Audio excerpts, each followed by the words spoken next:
صوت النبي ولا تجهروا له بالقول كجهر بعضكم لبعض أن تحبط أعمالكم وأنتم لا تشعرون فلولا إذ جاءهم بأسنا تضرعوا ولكن قست قلوبهم الحمد لله رب العالمين وبه نستعين على أمور الدنيا والدين وصلى اللهم وسلم وبارك على محمد وآله وصحبه وسلم أجمعين. أصحابت قالقا سودة وهذا بارك الله فيكم ولا الذين وحي نقصوا عدسدين إلى نسوق عدنه تاريخ الشيخ محمد أيوب إن شاء الله تعالى وحي نسوق عدن دونه تاريخ دي سوقوبا انتينا تاريخ دي سقدقلين إن شاء الله تعالى وحي نكور رمي دونه لبا qodobka koobaadi waa sheekha codkiisa oo kala duwan marka uu masjidka nabiga tujinayo marka isagoo quraanka akhrinaya laga duubay ama munaasabaadka akhrinayaba iyo codkiisan duuban ee aynu wada naqaano ee marka caalamul islaami oo dhan laga dhageysto farqi ayaa u dhaxeeya oo ay kala duwan yihiin waxaad odhanaysaaba malaha sheekhi maahe waa laba sheekh oo isku magaca haddaba waa maxay arrinkaasi ama waa maxay sababtaasi mar arrinka sheekha la weydiiyay ayaa waxa uu yiri sanadkii iigu horeeyay ee aan tujiyo masjidka nabiga ayaa ilaahay subxaanahu wa ta'ala wuxuu ii furay markaasi cod ama naqmo aanan hore u lahaan jirin sanadka kadibna naqmadaasi ama codkaasi way iga tagtay oo ilaa aan dib u soo dhageysto oo aan markaasi ku daydo mooyaane maan keeni karayn buu yiri sheekhu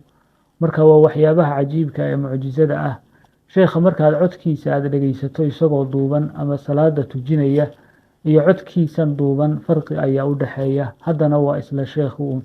marka wuxuu yiri waxay ahayd nooc min al-ilham in ilaahay subxaanahu wa ta'ala uu igu ilhaamiyay sanadkii igu horeeyay ee aan masjidka nabiga tujiyay. النغمة التي قرأت بها في أول سنة ليس لها علاقة بالنغمة الحجازية وإنما هي نغمة جاءت من الله عز وجل كنت أتمنى في كل سنة أن أقرأ بنفس النغمة لكنها فقدت مني حتى الآن لو أردت أن أعيدها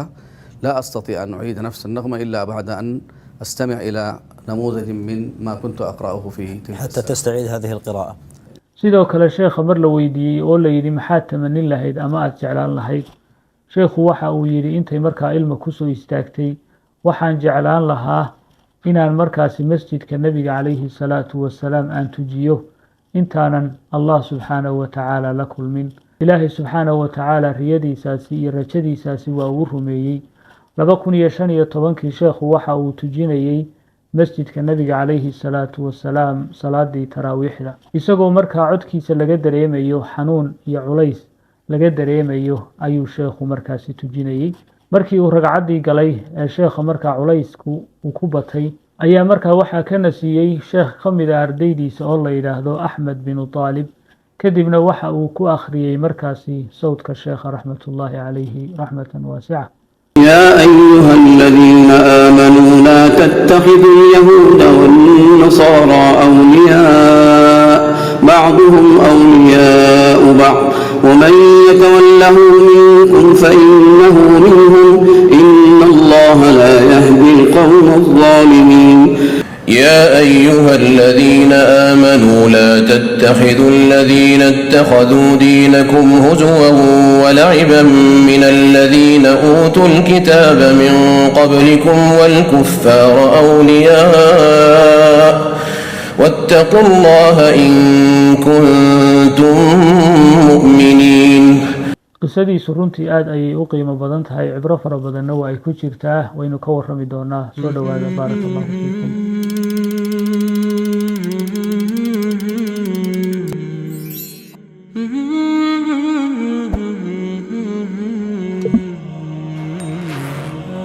sheekha magaciisa dhammaystiran waa Maxamed Ayuub bin Maxamed Yuusuf bin Suleymaan Cumar waxa uu ku dhashay magaalada Makkah al-Mukarrama 1952 sheekhu asalkiisa waxa uu ka soo jeedaa wadanka Boorma ama Myanmar wadanka la yiraahdo aabihii waxa uu ahaa dadkii u soo hijrooday wadanka Sacuudiga waxaanu tegay magaalada Makkah al-Mukarrama oo ku guursaday sheekhuna waxa uu ahaa curadka aabihii sheekhu waxa uu ku soo koray nolol iyo duruuf aad u adag isagoo arrinka ka waramaya ayaa wuxuu yiri aabbahay waxa uu ahaa mid ku dadaala inuu kaalmeeyo oo uu caawiyo dadka reer Boorma ee waddanka Sacuudiga yimaada. Mar waxaa dhacday markaa aabbihii iyo niman kale ay markaasi soo geliyeen Sacuudiga tiro ku dhow 104 qof oo reer Boorma ah. Kadibna dowladda Sacuudiga ayaa waxay ka dalabtay inay keenaan dadkii oo markaasi la mustaafurinayo. Aabbihii iyo nimankii kale markaa way diideen inay keenaan sababtoo ah haddii waddanka lagu celiyo Boorma waa la dilayaa ama qoorta ayaa laga jarayaa, waayo waa waddan boodiisa oo 20% ayaa muslimiin ah. Markii ay diideen ayaa la xidhay aabbihii iyo nimankii kale waxaana xidhnaayeen muddo ku dhow sannad iyo 7 bilood. Sheekha waxaa fuushay markaasi mas'uuliyaddii reerkooda isagoo ay da'diisu tahay 10 sannadood oo markaasi u shaqayn jiray una keeni jiray wixii ay cuni lahaayeen. Isla sanadka aabbihii uu jeelka ku jiray ayaa sheekhu waxa uu bilaabay xifdiga Qur'aanka Kariimka ah, waxaana u soo baxday markaasi fursad inuu ku biiro xalqad uu markaasi lahaa sheekha la yidhaahdo Khaliil bin Cabdiraxmaan Alqaari oo markaasi masaajid la yidhaahdo Bimulaadi ku dhigayay. Xalqadaasi ayaa uu sheekhu ku biiray, laakiin waxaa ka hor yimid caqabado fara badan. Caqabadahaasi waxaa ka mid ah masjidka uu sheekhu ku dhigayo iyo halka uu degan yahay inay masaafad xoog u kala fogaayeen, waxaana u dhaxeeyay 2 buurood. Sheekhu waxa uu yidhi, buurta koowaad intaan fuulo ayaan ka degaa, haddana buurta labaad baan fuuli jiray saan ka degi jiray, markaasi ayaan gaadhi jiray masjidkii uu sheekhu ku dhigayay. Waxaanan aad ugu dhibaatoon jiray 2daa buulood, fuulitaankooda ayaan aad ugu dhibaatoon jiray. Weliba waxa igu darnaan jirtay buu yidhi sheekhu maalmaha fasaxa aanu nahay ee Jimcaha iyo Khamiista oo kale, waxaana la rabay markaasi salaada subax ka hor in aanu tagno masaajidka aanu xaadir ku ahaano. Haddii aanu ka soo habsaannana waxaa noo taallay markaasi ciqaabtaasi oo aanu ku faraxsanayn, waayo waxaanu u arkaynay sheekhu inuu markaasi na soo saarayo oo uu nagu dadaalayo. Bal sawiro ilmo yaroo 10 sano ama 11 sano jira oo habeenkii guura galaya oo markaasi 2 buurood intuu buur fuulo haddana buurta kale fuulaya ka tallaabaya. Waqtigaasi oo aan laydhar jirin buu yidhi sheekhu, oo meeshu ay madow tahay oo xayawaanaadka laga baqayo oo cabsina ay jirto. Markaa dhibaatadaasi iyo tadxiyadaasi ayaa uu sheekhu u soo maray barashada xifdiga Qur'aanka Kariimka ah. Sheekhu waxa uu ka baxay dugsigiisii hoose 1967. Intaa kadib qoyska sheekhu waxay u soo guureen magaalada Madiinatul Munawwara. Halkaasi ayuu ka sii watay markaasi waxbarashadiisii dugsigii dhexe iyo markaasi dugsigii sare, waxaanu ka baxay 1973. Sheekhu waxa uu galay Jaamacatul Islaamiya kulliyadeeda shareecada, waxaanu ka baxay 1977. haddana sheekhu waxa uu sii watay markaasi masterkiisii waxaanu ku qaatay marwiyaatu Saciid bin Jubayr fi tafsiiri min awali alqur'aani ila aakhiri suurati Tawba. waxa uu sheekhu qaatay 1987 shahaadadiisa doctoraa waxaanu ku qaatay marwiyaatu Saciid bin Jubayr fi tafsiiri min awali suurati Yunus ila aakhiri alqur'aan. sheekhu waxa uu culumta shareecada ka qaatay culimada ay ka mid yihiin Sheekh Cabdilcasiis Maxamed Cusmaan, Sheekh Maxamed Sayid Tantawi, Sheekh Maxamed Amiin Shanqiiti, Sheekh Cabdilmuxsin Cabbaad, Sheekh Cabdullaahi Maxamed Ghunaymaan iyo Sheekh Abubakar Aljazaa'iri. sheekhu imaamnimadiisa waxa uu ka bilaabay masjidka la yidhaahdo Alcanaabiya oo uu imaam ka noqday 1974 ilaa 1983. haddana sheekhu waxa uu soo wareegay masjidka la yidhaahdo Masjidu Cabdullaahi Alxuseyni. waxa uu imaam ka noqday 1983, waxaanuu imaam ka ahaa muddo ku dhow 23 sannadood. sheekhu markiisii ugu horreysay waxa uu imaam ka noqday masjidka Nebiga calayhi salaatu wasalaam 1989.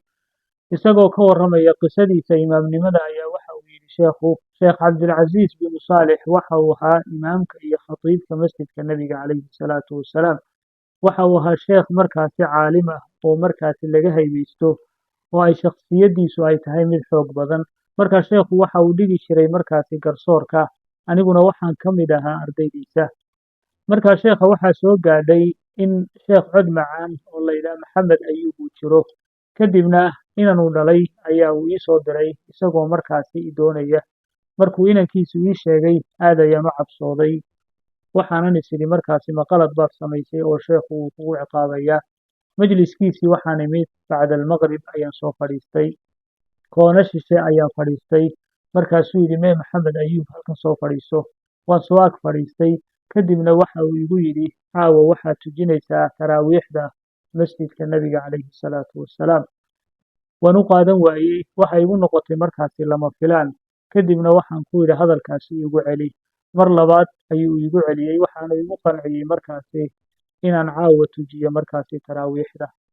شيخ waxa uu yidhi aad ayaan u cabsooday waxaana igu darnaa buu yidhi markii aan istaagay mixraabka nebiga calayhi salaatu wasalaam wadnaha ayaa xoog ii garaacay sidoo kale gacmaha ayaa i gariiray waxaa iga yimid dhidid fara badan habeenkaasi ilaahay subxaanahu watacaala khayr ayuu igu dhameeyey bisha ramadaan oo dhan sheekhu isaga ayaa tujinayey waxaa cajiib ahaa keligii ayaa markaasi taraawiixda tujinayey waxa uu yidhi intii aan masaajidii hore aan soo tujin jiray waxaanu iskaalmaysan jirnay markaasi imaam kale ayaa ila tujin jiray inta badan taraawiixda waa markii ugu horeysay ee weligay aan markaasi taraawiixda intaan bilaabo keligay aan dhameeyo masjidka nebiga calayhi salaatu wasalaam waa marka uu sheekhu yidhi markaa allah ayaa wuxuu ii furay cod aanan markaasi hore u lahaan jirin bisha ramadaan oo dhanna waxaa tujinayay markaasi keligii ayaa tujinayay 20 ragcadood ayaana markaasi uu tujinayay sheekhu waxa uu markaasi masjidka nabiga calayhi salaatu wasalaam imaam ka ahaa muddadii u dhaxaysay 1989 ilaa 1996 haddana sheekhu waxa uu wareegay masjidka la yidhaah xasan ashaacir 2007 ilaa intuu sheekhu ka geeriyoonayay 2015 sheekhu waxa uu dib ugu soo noqday masjidka nabiga calayhi salaatu wasalaam isagoo ka maqnaa muddo 19 sannadood ah waxaanu tujinayay markaasi taraawiixda isagoo sheekhu ay da'diisu ku dhowdahay 63 sannadood sidoo kale laga dareemayo codkiisa markaasi xanuun inuu hayo sheekha ilaahay baana subxaanahu watacaala tamanintiisa iyo wuxuu rabay ee uu jeclaaba allah subxaanahu watacaala u rumeeyey in aakhiru cimrigiisa ama cimrigiisa gabagabadiisa inuu ku dhammaysto isagoo markaasi taagan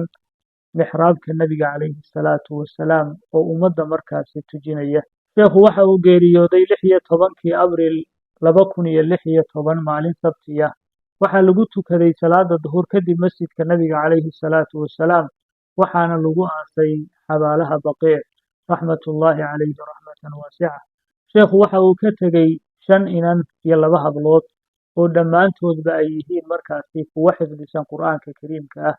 waxyaabaha uu sheekhu tamanin jiray ee uu jeclaa waxaa ka mid ah in ubadkiisa qaar ka midii ay noqdaan xufaad ilaahayna subxaanahu watacaala wuxuu ku karaameeyey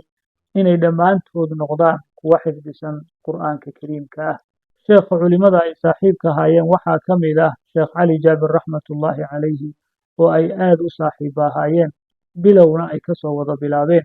waxa uu yidhi sheekhaygii sheekh khaliil bin cabdiraxmaan alqaari markuu u soo wareegay magaalada madiina ayaa waxaa la keenay sheekh cali jaabir oo xifdisan markaasi 10 juz oo ay da'diisu yar tahay halkaasi ayaa sheekhaygu waxa uu igu odhan jiray markaasi waxaad bartaa oo aad markaasi u laqintaa naqmada markaasi xijaaziga ah ama sawdka xijaaziga qur'aanka kariimka loo akhriyo ayaan markaasi bari jiray oo aan ku toobabari jiray waxa uu yidhi aniga cali jaabir ka hor bilaabay cilmiga haddana isagaa iiga horumaray oo maxadka halkii aan 4 sano ku jiray isagu 2 sano oo keliya ayuu ku jiray waa uu iga maskax badnaa waanu iga faham wanaagsanaa buu yidhi marka isagaa iga hor dhameeyey maxadkii iyo jaamacaddii iyo digtooraaba isagaa iga hor qaatay buu yidhi sheekhu aad ayay saaxiib u ahaayeen ilaa intuu sheekh cali jaabir ka geeriyoonayay sheekha waa ay wada socdeen waanay wada xidhiidhi jireen waxa uu yidhi intii uu dhakhtarka ku jiray dhakhtarka ayaan ku booqan jiray isagoo xanuunsanaya oo sariirta jiifa haddana markaan u soo galo waxa uu isku dayi jiray inuu isoo dhoweeyo oo markaasi uu fadhiga soo fadhiisto allah subxaanahu watacaala labadoodaba ha u naxariisto waxay ahaayeen culimo codkoodu saamayn badan u lahaa oo markaasi aad loogu taasuri jiray allah subxaanahu watacaala jannatu firdowsa ha ka waraabiyo innagana ilaahay subxaanahu watacaala ha inaga dhigo min ahli alqur'aan asalaamu calaykum waraxmat ullaahi